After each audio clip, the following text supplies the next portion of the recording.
Welcome everyone to another episode of Come Sit With Us here at EBS. My name is Steve and I'm very happy to have you here with us today. I'm so glad that you're a part of our meditation family, either in real time or in the virtual world. And I think that kind of support that we meditators all provide each other collectively makes a difference in our lives, and then hopefully makes a difference in other lives too. I would have to say that for me, the meditation practice is a lot more than just myself. The practice is done more than just what I personally can benefit from it. And so, I think that fundamentally, I think we're all good people. We look for ways to serve and ways to help each other. And, one of those ways is through meditation. Sometimes they say that, before a good deed is done, there's a good thought that's there, and there's a good intent. And those things all accumulate to us actually doing good things for each other. And in this day and age that we're in, I don't think we can say enough about that kind of thought where you think locally, or what is it called? Think global, act local. Yeah. Same in meditation too. I believe that's the case. Sometimes in order to open ourselves up so that we feel that we can participate in the act of service in an effective way, we meditate to kind of clear out the cobwebs in our minds a little bit. And sometimes those cobwebs are those sticky thoughts that keep coming up, or just kind of, part of our own personal background. And I would want to add to that, it's not just the thoughts, but it's those emotions too. I mean, you and I both know that we all have triggers, things that happen to us that result in us feeling very strongly about something. I certainly can testify to the fact that I have my own unique share of insecurities. I think that we all have, in all honesty, and that there's some things or some situations or some people that are in my life that seem to trigger these insecurities at times. And so for a long time, those things kind of beat me up. But then after a while, I started paying closer attention to it. And I started seeing them as those are my teachers, if I can learn to listen to them in the right way. But to do that, I had to take a half step back from being emotionally triggered and just living out that emotional response.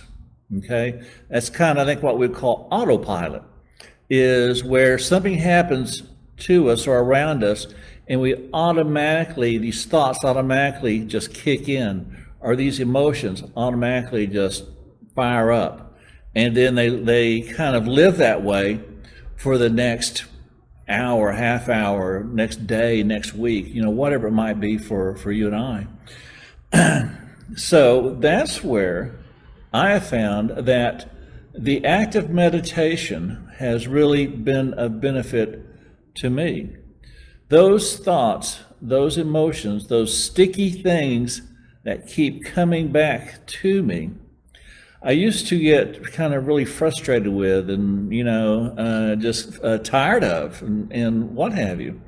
But then I started understanding it in a little bit of a different way.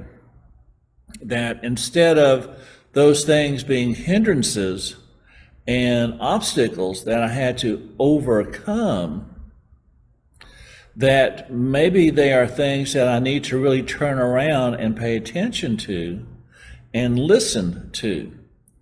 Not believe in, not let them run my life, but listen to what they're trying to tell me. And oddly enough, when I started being able to do that, even just to the smallest degree, I found that my insight into all of this stuff became more acute, more intuitive in a sense. And so I was kind of learning in my own way, kind of the long story short, I was learning that art of just letting go and paying attention in the moment. Sometimes I think when I think of letting go, that means I forget about something, it doesn't bother me anymore. I put it out of my mind, okay? And yes, it is that, we need to do that. But in this particular meditation thought is that letting go actually is standing right there with that very thing that irritates you or pulls you around, or whatever you want to call it, and standing right there with it, and in a sense, totally embracing it, paying real attention to what's going on, and opening yourself up to understanding what that lesson is, what that relationship is, what's going on, what's happening, and just open yourself up to that. I think to open yourself up to those sort of things, you have to have some degree of self-forgiveness, some degree of self-acceptance, just to be able to stand there and to be in that moment and to hear those lessons, okay? So that brings us kind of back to that thought of, why are these things sticky? Why is it that, when I think about my mother as a kid, and I have some very strong feelings about that kind of overwhelms me, and then it shuts me down, okay? But instead, if those thoughts come to me and I pay attention to them and just hang with them, maybe they don't overwhelm me, maybe they don't shut me down, and then maybe they show me something that I need to see. And so that's the thought of today's meditation, is the sticky wicket, okay? Now hang with me for a second. So a sticky wicket, as you guys probably know, just in slang terms, just generally means you're going through a rough spell, okay? It's a rough patch. It actually comes from an old British term that's related to cricket. And in cricket, they throw a ball at a batter. The ball bounces on the ground and goes up towards the batter. If the ground is wet and the ball gets moist or a little bit muddy, then it's going to fly differently and it's going to give the batter a harder time. And thus that became a sticky wicket for the batter, a tough time. Same kind of idea here is that when those sticky thoughts jump up, generally speaking, you kind of have a rough time with that. Those automatic pilot things just roll through your back of your head and you don't even know it. And when you're on autopilot, you're reacting to the world around you, not so much interacting with it consciously, but reacting to it unconsciously. And so one of the things I found about meditation is that as I calm the waves of my mind, okay, let's pretend we can do that just in a small, tiny little degree. Calm the waves of our mind, then we become less reactive to the world around us. And then maybe there's the opportunity to have a better insight and understanding of how we interact with the world around us, and that would be the thought of the day, if you will, with that. So we're going to try meditation today, and it's based on, if you guys, and I'm sure you know this, but some of the great Buddhist teachers have these titles, and there are all kinds of different titles and such. But there's one title, and I hope I don't mess this up too bad, but there's one title that's related to someone being the title of a unending ocean of compassion. That's a title. actually, as part of their whole namesake and everything. But that theme comes up kind of repeatedly and throughout history, but throughout these different great teachers in the Buddhist tradition, being related to this ocean of, and then compassion or loving kindness or whatever it might be. But the thought that I get when I hear that title is an ocean is something that's so vast and so deep that no matter what happens, it is truly not disturbed down in the depth of its being. It is so steadfast that none of the trials and tribulations that we go through really rock its world. It is just steadily there in all of its depth and greatness. So with the visualization exercise we're going to try today, I want you to imagine that you're standing by an ocean's edge, and just relate to that quality. Just look out upon that ocean, how truly vast it is. You can see it forever. It stretches just forever. And you know it goes down to the depths of being, that are there. And that in its heart of hearts, it has a certain stillness to it that just defies imagination, if you will. And then let's sit here with that visualization exercise, and let's allow all of our thoughts, all of our feelings, just to come to the surface. And every time they come to the surface, we just kind of imagine stepping into that great ocean and opening ourselves up to that vast depth of calmness that's there. And so we know that those thoughts and those emotions that we have are going to arise. Just, it's just part of who we are, part of how it works. It's just going to keep on coming, keep coming. And every time it does, in essence, we take those and offer them into this huge ocean of being and relate to that. And I think with any visualization exercise, that the better that you can see it and the better that you can feel what that is like, the more you identify with it and the more that you kind of can settle in on that observation or that thought and hang with it for a bit. So let's give that a try today. And the thought is that, the sticky wicket, the sticky thoughts, the sticky emotions that cling to us sometimes and cause us real headaches, sometimes we can actually let them go a little bit. We can relax, release, and let them go a little bit. And we're going to give that a shot today. Okay? All right, guys. If you are in a chair or on the floor, it's okay. Either way works. Really what counts in a sense is posture, in that you're kind of being upright, not uptight, but just upright. And you start slowing your breathing down a little bit. And just take a breath, relax. Maybe for the first time today, you get focused on your body. And as you breathe, you start to feel your body relaxing. And initially you might feel that in your lower back, maybe your legs, maybe your shoulders, maybe your brow. And you just slow your breathing down.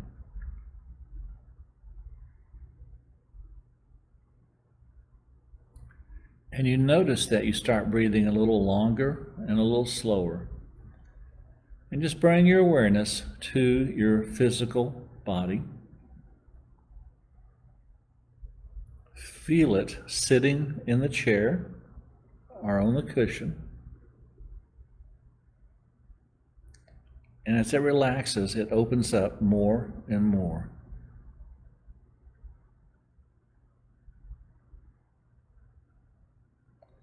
And perhaps you start to notice that in some small measure, each breath becomes a cleansing breath.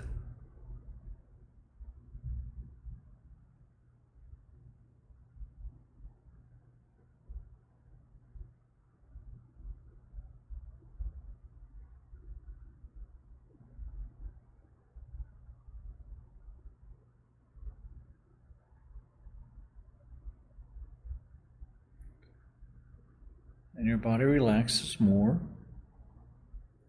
And as it relaxes, it opens up.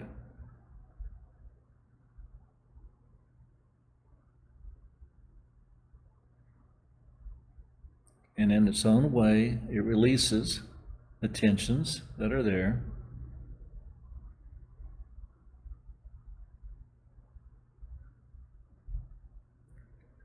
And as it does this, you bring your awareness to the room that you're in.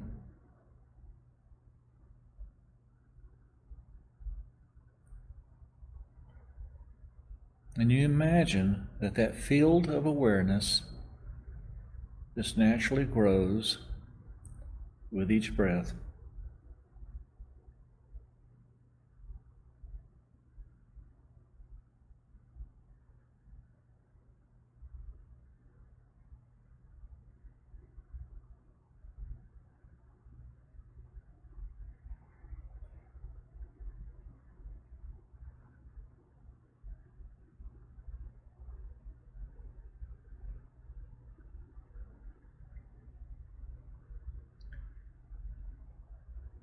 And as your awareness settles, you focus on standing on that beach by that ocean, seeing its vastness, feeling its depth.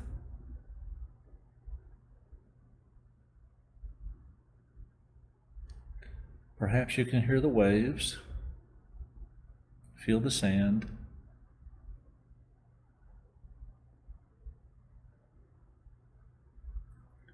And with each breath, we're just going to go further and further out into that ocean.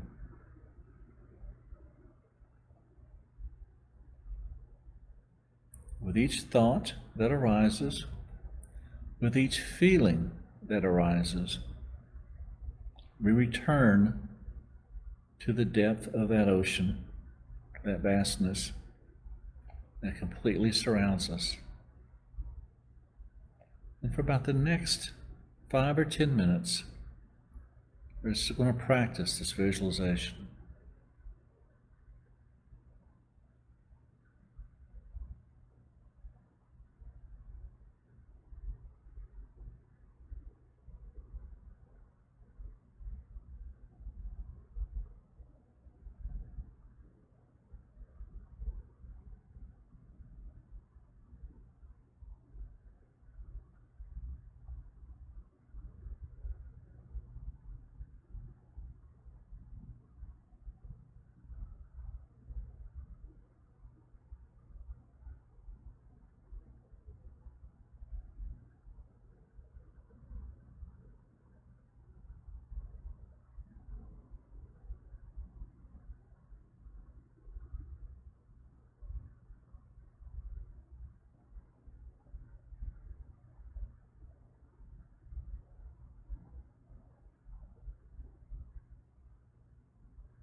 Okay, let's take a deep breath.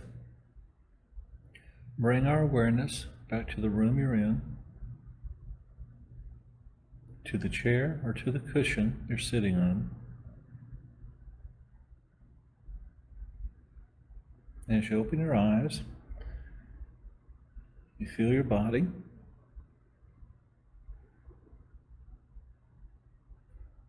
You take a moment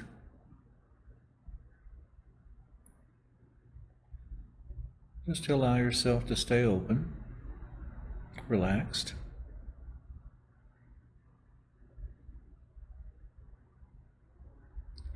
Feeling your breath.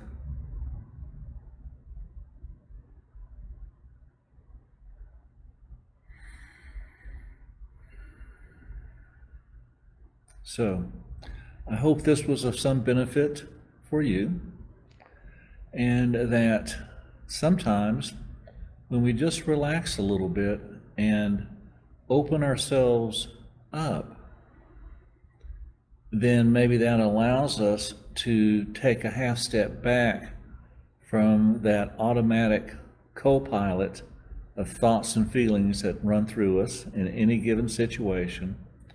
And perhaps it gives us some new eyes to see things through a little bit and see them maybe in a different light a little bit. So just kind of food for thought for today. And I would say, as always, you've got to take the meditation off the cushion. And so today, what that means is look for opportunities to practice this technique. Next time you're with your family, with the people you work with someone in your community and such, just take a second to visualize or to picture that vast ocean that's there, and then breathe once or twice and just relax into it, and then pay attention to what's happening in front of you. And maybe when we do that, maybe that allows opportunities for us to be of help to others. You never know how that kind of stuff will work out from time to time. So I hope this is of help, and thank you again, guys, for being part of our meditation family, and certainly appreciate it. And take care. All right, see ya. Bye.